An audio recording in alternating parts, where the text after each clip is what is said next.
예, 국민의힘 전주혜 의원입니다.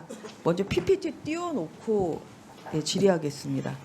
지난 23일 이제 헌법재판소 권한쟁의 심판 이제 결정이 있었는데요. 장관님께서는 이 결정은 존중한다. 그런데 공감하기 어렵다 이제 그런 말씀을 하셨어요. 그렇습니다. 예. 저도 같은 생각입니다. 뭐냐면 이제 기울어진 운동장에서 내려진 결정이 과연 정당하자 이제 그런 문제인데요. 이 5명의 재판관들, 우리법연구회, 민변, 국제인권법연구회 이 5명의 재판관들이 똘똘 뭉쳐서 결국은 무효 확인에 대해서 다 기각 결정을 내렸습니다. 그리고 장관과 검사들이 제기한 그 사건에 대해서는 각하 결정을 좀 내린 것이죠. 그래서 이렇게 편법 판정을 해서 게임에 졌는데 그 책임을 선수에게 물어야 되냐. 사실 저는 그건 어불성설이라고 생각을 하고 있고요. 오히려 여기에서 결정된 것은 유의미한 것은 오히려 민영배 의원의 위장 탈당 등이 결국은 이 법사위원들의 심의 표결권을 침해했다. 여기에 대한 진정성 있는 사과, 민주당의 진정성 있는 사과 그리고 민영배 의원의 저는 의원직 사퇴가 필요하다. 이러한 말씀을 드립니다. 마치 미꾸라지 한 마리가 강물을 흐리듯이 국회를 난장판으로 만들었던 이 검수완박에서의 위장 탈당 이것은 더 이상 되풀이돼서는 안 된다고 생각하는데 어떻게 생각하십니까? 헌법재판소가 위장 탈당 등 입법 절차에서의 문제점을 분명히 지적했다고 생각합니다. 네. 그 다음 PPT를 좀 볼게요. 그래서 이렇게 검수완박법에 대해서 이렇게 민주당이 집착하는 이유는 결국은 이재명 당대표에 대한 비리 덮기라고 생각을 합니다. 최근에 이런 그 6개 범죄로 대장동 사건을 비롯한 6개 범죄로 결국 기소가 됐죠. 그런데 오늘 또 이제 나오고 있는 이 뉴스를 보니까 이제 이런 게 있어요. 이재명 지사가 위중교사 의혹이 있는 거예요. 이게 그 예전에 확정된 그 무죄가 확정된 그 선거법 위반 사건에서 검사 사칭 관련해서 위중교사를 했던 의혹이 있고 검찰이 녹음 파일을 확보했다. 그리고 이재명 대표는 사건 위증 직후에 업자 정진상 통해서 납품 청탁 해결 이제 이렇게 하고 있다고 하는데 현재 지금 시행령으로는 이 위증이 검찰의 직접 수사 대상인 거죠. 저희가 개정한 시행 영상 그렇습니다. 네. 그래서 이 사건 그 이재명 지금 당대표의 위중 교사 사건도 지금 현재의 그 시행령상으로는 적법하게 지금 수사를 할 수 있는 거죠, 검찰이. 두 가지 관점이 다 있는데요. 위증 자체가 시행 영상으로도 새로 게시할 수 있고 그리고 관련 사건으로도 수사할 수 있을 것 같다는 생각은 합니다. 네. 근데 이제 그 이전의 시행령에서는 이 위증에 대한 것은 없었기 때문에 결국은 이 위증으로 인해서 또 이재명 지사에 대한 검찰의 직접 수사가 지금 진행되고 있을 수 있으니까 지금 검찰에서는 민주당에서는 뭐 시행령을 원상 복귀해야 된다. 지금 뭐 이러한 주장을 하고 있는 것으로 보고 있습니다만 여기에 대해서 흔들림이 없어야 된다. 그런 말씀을 드리겠습니다. 추가적으로 하실 말씀 있으실까요? 시행령 자체가 아까 말씀드린 것처럼 도대체 그 깡패 마약, 무고, 지금 위증 이걸로 인해서 국민들이 이 수사가 제대로 되고 있는 걸 상당히 호응하시는 것으로 알고 있는데요. 이것을 하지 말아야 될 공익적 이유에 대해서 제가 어디에서도 설명을 들어본 적이 없습니다. 예, 그래서 다음 항문을 좀 보고 여쭤볼게요. 사실 헌재에서는 실질적 판단을 안 했어요. 위헌인지 아닌지 안 했기 때문에 사실 이 부분은 예를 들어서 범죄 피해자나 고발인들이 헌재에 위헌 제청을 신청을 한다고 하면 헌법소원을 제청한다고 하면 이것은 저는 실질적인 판단이 꼭 필요하다 생각합니다. 그중에서 가장 지금 그 피해가 우려되는 것이 바로 이 고발인의 이의신청권 배제입니다.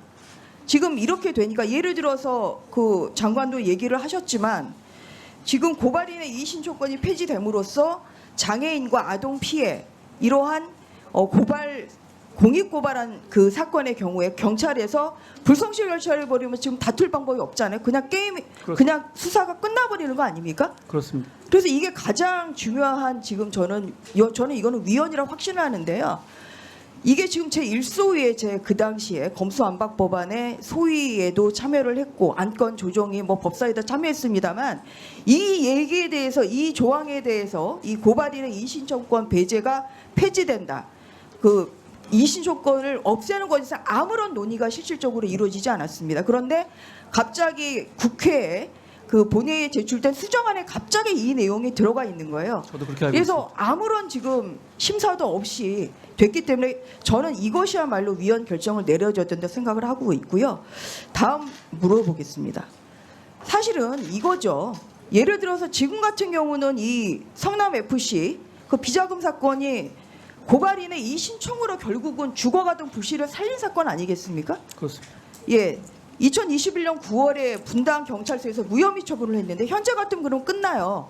고발인이기 때문에. 그렇습니다. 그런데 그 당시에는 이 고발인의 이신청권이 있었기 때문에 결국은 진실을 드러낼 수 있었다. 그렇게 생각하는데 장관 생각 어떠? 정확히 그렇습니다. 충남 보령서천의 장동혁 의원입니다. 장관님, 의회 민주주의에 있어서 다수결의 원칙이 핵심 절차라고 하는 것에 대해서는 동의하십니까? 누구나 동의할 거라고 생각합니다. 그리고 다수결은 자유로운 토론이 보장되어야 되고 그 절차가 정당하게 되었을 때에만 다수결에 의한 결정이 존중받을 수 있다고 하는 것에 대해서도 동의하시나요? 과거 헌재 결정에서도 실질적 다수결이 중요하다는 판시를 한 바 있습니다. 지금 이제 실질적 다수결이라는 말씀을 이제 정확하게 해주셨는데, 그리고 다수결이라고 하는 것은 그러한 자유로운 토론이 보장되고 실질적인 그리고 정당한 과정을 거쳐서 만약에 토론을 하고 의사결정을 했지만 단 한 명이 부족하다 하더라도 그 결정은 이루어질 수 없습니다. 그만큼 중요한 것입니다. 그렇습니다. 그리고 의회의 권한 중에서 입법권이 매우 핵심적이고 중요한 권한이라고 하는 것, 그리고 가장 기본적인 권한이라고 하는 것에 대해서 동의하십니까? 그렇습니다. 그렇다면 국회가 자유로운 토론을 보장하지 않고 그리고 실질적인 다수결의 원칙에 벗어나서 의원들의 토론, 표결권을 심각하게 침해하고 이루어진 그 다수결은 실질적 다수결의 원칙에 반하고 그렇게 이루어진 의사결정이 정당성을 부여받을 수 없다는 점에 대해서도 동의하십니까? 누구나 동의할 거라고 생각합니다. 그럼에도 불구하고 얼마 전에 검수완박법에 대한 헌재 결정은 표결 과정에서 자유로운 토론도 보장되지 않고 안건 조정위를 무력화시킨 꼼수 위장 탈당에 의해서 의결이 이루어짐으로써 표결권을 심각하게 침해했다라고 하는 인정을 하면서도 결과적으로는 법률은 무효가 아니다라고 하는 국민 누구도 납득할 수 없는, 논리적으로 도저히 받아들일 수 없는 그런 결정을 하게 됐습니다. 이에 대해서 민주당에서는 법이 무효가 아니라는 판단을 받았기 때문에 그동안 법무부에서 했던 시행령을 다시 원상 복귀시켜야 된다라고는 주장을 하고 있는데, 그동안 법무부에서 만든 시행령이 검수완박법이 무효임을 전제로 만든 시행령입니까? 누누이 말씀드렸다시피 그 법을 기초로 해서 만든 것이고요. 법제처에서 그렇게 판단한 바 있습니다. 그러니까 당연히 그 법이 유효함을 전제로 해서 법이 위임한 권한의 범위 내에서 시행령을 만드는 것인데, 갑자기 헌재에서 법안은 무효가 아니라고 판단했으니까 시행령을 다시 원상태로 돌려라고 하는, 저는 그 논리도 이해할 수 없고요. 지금 기사가 났는데 이재명 대표가 예전에 공직선거법 위반 사건을 재판을 받으면서 검사 사칭 부분에 대해서 허위 사실을 공표했다라고 하는 부분, 핵심적인 증인에 대해서 위증 교사한 정황이 포착된 녹음 파일을 확보했다라고 하는 기사가 있습니다. 그 부분에 대해서는 제가 구체적인 질문은 드리진 않겠습니다. 다만 이와 같이 심각한, 그리고 위증을 교사했고 그게 거의 유일하고 핵심적인 증인이었는데 그의 위증 교사가 이루어져서 최종적으로 무죄 판결이 났는데, 이런 위증 교사죄에 대해서도 지금의 시행령이 아니라 예전의 시행령이라고 하면 검찰에서 수사를 할 수 없는 것 아닙니까?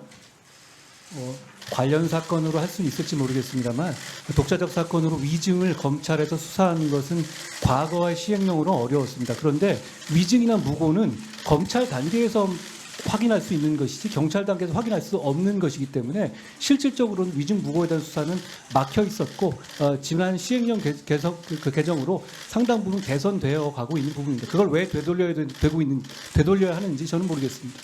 헌재 결정도 납득할 수 없고 헌재 결정에 영향을 받지 않고 헌재 결정과 관계없이 검수완박법이 유효함을 전제로 시행령을 만들었는데 그 시행령에서 자꾸 원상 복귀시키라고 하고 다시 원래대로 돌려야 된다고 주장하면 국민들께서는 의심하실 것입니다. 지금 문제되고 있는 이 보도된 이런 심각한 범죄에 대해서 결국 수사하지 말라고 하는 것이고 도대체 누구를 위해서 왜 무엇 때문에 무엇이 두려워서 자꾸 시행령을 원상대로 돌리라고 하는지 국민들은 의심의 눈초리로 바라볼 수밖에 없다 그렇게 생각하고요. 그 다음에 지금 안건 조정위를 무력화시킨 꼼수 탈당에 대해서 안건 조정위를 무력화시킨 것이 표결권을 심각하게 침해했고 법률의 위반이다라고 하는 점을 인정을 했습니다. 그렇다면 저는 민주당에서는 지금까지 안건 조정위를 무력화시킨 꼼수 탈당에 의한 안건 조정위를 무력화시킨 법안들이 계속해서 이어져 왔습니다. 그리고 지금도 그러한 시도를 계속하고 있고 헌재가 그것이 위법하다라고 결정을 했음에도 불구하고 이러한 것들이 계속 이어지는 것 의회 민주주의에 대한 심각한 침해라고 생각하지 않으십니까? 저는 위장탈당 같은 부분의 절차가 입법 과정에서 위헌 위법이라는 점을 명확하게 이 헌법재판소의 결정조차도 명확하게 인정했다고 생각합니다. 네.